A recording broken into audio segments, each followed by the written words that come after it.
দেবাদিদেব মহাদেব শিব জগতের কল্যাণার্থে 12টি অগ্নিস্তম্ভ বা জ্যোতির্লিঙ্গ রূপে প্রকাশিত হয়েছিলেন। ভারতের বিভিন্ন স্থানে এই 12টি জ্যোতির্লিঙ্গ স্থিত। শাস্ত্রে এই 12টি শিবলিঙ্গকে দ্বাদশ জ্যোতির্লিঙ্গ বলা হয়েছে।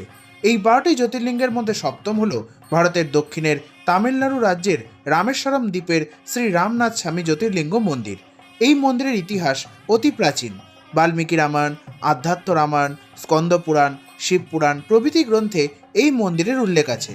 রামায়ণ মতে প্রভু শ্রীরাম লঙ্কার রাজা দশনন রাবণকে হত্যা করায় ব্রহ্ম হত্যার পাপ দূরীকরণার্থে শিবের পূজা করতে চাইলে ঋষিগণের পরামর্শে তিনি শ্রী হনুমানকে শিবলিঙ্গ আনতে কৈলাসে প্রেরণ করেন। কিন্তু শ্রী হনুমানের শিবলিঙ্গ আনতে দেরি হলে প্রভু শ্রীরাম বালি দিয়ে একটি শিবলিঙ্গ নির্মাণ করে তার পূজার্চনা করেন। সেই থেকে রামেশ্বরম দ্বীপে শ্রী রামনাথ স্বামী জ্যোতির্লিঙ্গ বিরাজিত। অতীতে রামেশ্বরম মন্দিরটি ছিল খড়ের ছাউনির। ঐতিহাসিক তথ্যমতে খ্রিস্টীয় দ্বাদশ শতকে শ্রীলঙ্কার রাজা পরাক্রম বাহু মন্দিরের গর্ভগৃহের নির্মাণ করেন এবং রাজা নিশাঙ্ক মল্ল মন্দিরের সংস্কার করেন।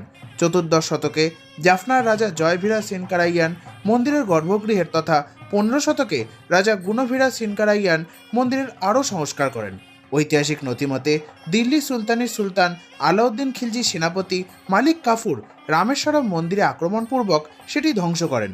পরবর্তীতে মন্দিরটি পুনর্নির্মিত হয় এবং 17 শতকে রাজা দলভাই সেতুপতি মন্দিরের পূর্ব গোপুরমের একটি অংশ নির্মাণ করেন।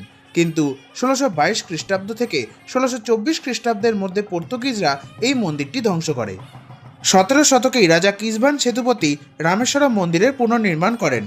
তামিলনাড়ুর থাঞ্জাভুরের মারাঠা শাসকেরা 1745 থেকে 1837 খ্রিস্টাব্দের মধ্যে এই মন্দিরের পরিবর্ধন করেন।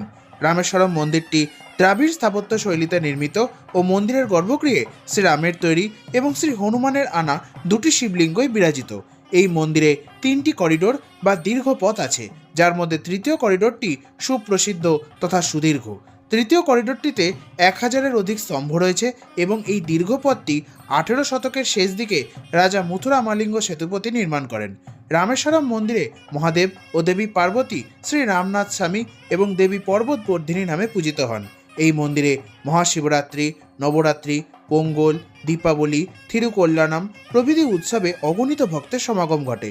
রামেশ্বরম মন্দিরের ভিতরে 22টি কূপ বা কুয়ো আছে।